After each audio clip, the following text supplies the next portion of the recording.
So with the recent release of this right here, the DJI Osmo Nano, this is the newest action camera from DJI. How does it compare to this right here, the trusty old DJI Action 5 Pro? And for those familiar with my channel, you guys know that the Action 5 Pro has pretty much been my go-to action cam for kind of all-purpose situations. But of course, biggest difference with the Nano, it is super small when you detach the camera, and you can place this pretty much anywhere. There's a magnet here at the very bottom, a magnet here in the back. So if you want to hook it up to a wall or anything metal, or if you want to mount it onto your neck, you want to put it onto your hat, mount it on your skateboard, your bike, onto your car, you definitely have a lot more options with this smaller camera when you're comparing it to something a little bit larger like the Action 5 Pro. Now, even though it is smaller than the Action 5 Pro, there's definitely some limitations with it and some things that you might want to know, especially when you are dealing with this right here, which is the multifunctional vision dock that you're going to need to use with the actual camera itself. So in this video, let's go through some of the pros and cons of each one of these cameras, talk about some of the differences, of course, image quality. Now, first and foremost, let's get some of the obvious stuff out of the way. We'll talk about price and of course, design, size, and weight of both these cameras. Now, the all new Osmo Nano starts at $299, and that does come with the smaller capacity internal storage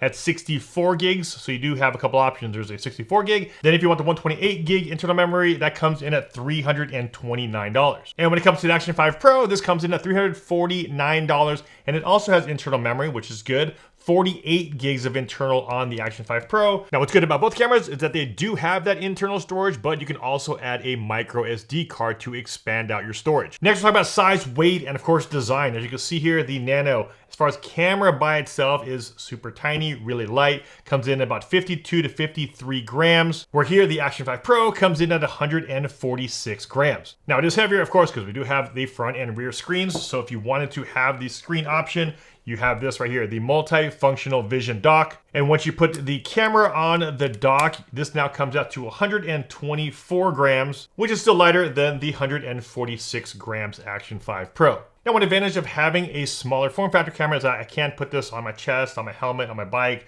or even hook this up to my kids. And with this vision dock, I can actually see what the camera sees. So depending on how far you are, you'll have some good reception. If you're closer, of course, it'll start breaking up when you're further away. But at least I can see their point of view. And if I need to make some adjustments, I'm able to do that with this screen here. Now, the one downside I did see when using it separated like this is that if I want to preview the video, so say for instance, this is hooked up to my bike and I hit record and I'm shooting some video, and if I want to preview it, I want to make sure I got the shot, you're not able to preview it on the vision dock until you put the camera back on top. So while that detach option is really nice to have, just know that you're not able to preview your footage, where here on the Action 5, everything is built in, you have these screens ready to go, and of course, once you shoot, you just preview instantly on the back of the Action camera. And on the topic of the screens, as you can see here, the Action 5 does have two screens. We have one on the front and a large one here on the rear, where the DJI Osmo Nano only has the single screen. So if you are using it in this situation,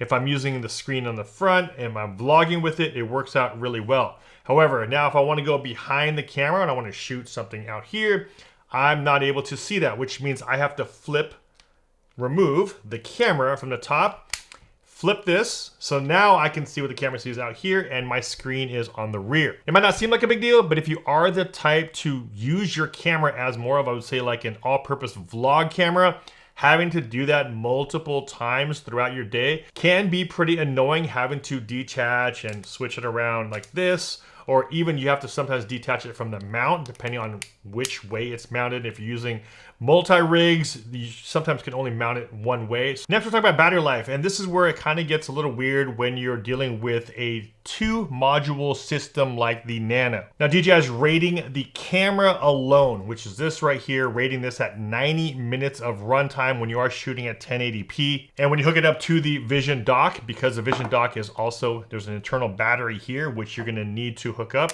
in order for you to recharge the Nano. You actually throw it onto the dock and it starts charging up this camera on top. When it's hooked up in this setup and on a full charge, you're able to get up to 200 minutes. So at least 200 rated minutes from DJI.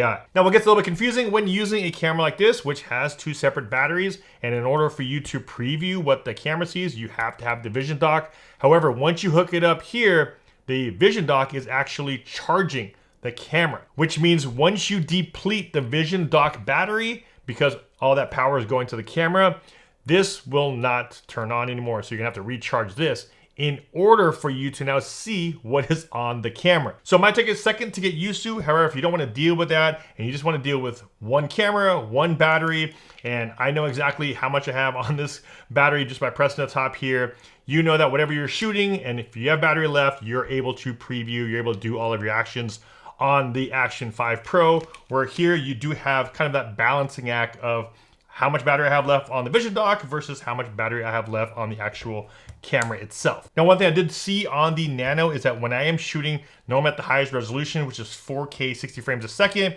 I've had the Nano overheat or come up with that overheat screen a couple times, where here on the Action, this thing pretty much never overheats. I'm able to use this thing in almost all weather, all circumstances. I never have any issues with the battery here. Next, we'll talk about video resolution and image quality. And of course, DJI, they have done a really good job with their camera sensors, whether you're using action cameras, drones, the Pocket, they all have really, really high quality. What's nice is that the Nano, even though it is really small and compact, they've included things like D-Log or 10-bit D-Log M. So if you want to shoot in that flatter profile, you do some post-processing, color grading. Now, speaking of that 4K 60, that's the highest resolution you can shoot as far as a standard video mode on the Nano. Now, there is a 4K 120 option, a slow-mo option.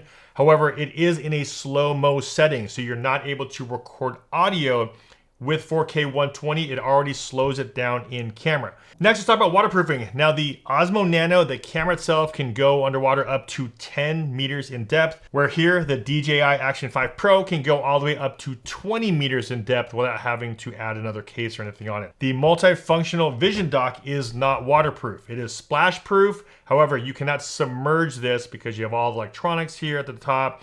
You also don't have a seal on the door, the same way we have a seal on the Action 5. So the Vision Dock is splash proof, but you're not able to bring this in the water like you are with the actual camera itself. Again, something to think about, because if you are using this camera underwater and you want to quickly view your footage, you're able to do that here a lot quicker on the Action 5 because everything's built in, where here on the Nano, you're gonna need to dry up your connectors, dry off the Vision Docking if it did get wet, plop this on here, and then you're now able to preview your footage on this camera. Next, let's talk about accessories. And the one thing that's great about both these cameras is that because we are in that DJI ecosystem again, you can use the same quick release mounts on both of these cameras. They work the exact same. But I do like the fact that we do have the same mounting system on these cameras, so you can hook it up to the Osmo 360. You can hook it up to some of their other action cameras like the Action 4, the Action 3, some of the Action 2 mounts work as well. And what's really nice about the Nano is that if you don't want to use the Vision Dock, you can pop this off there. Again, same mount that we have there,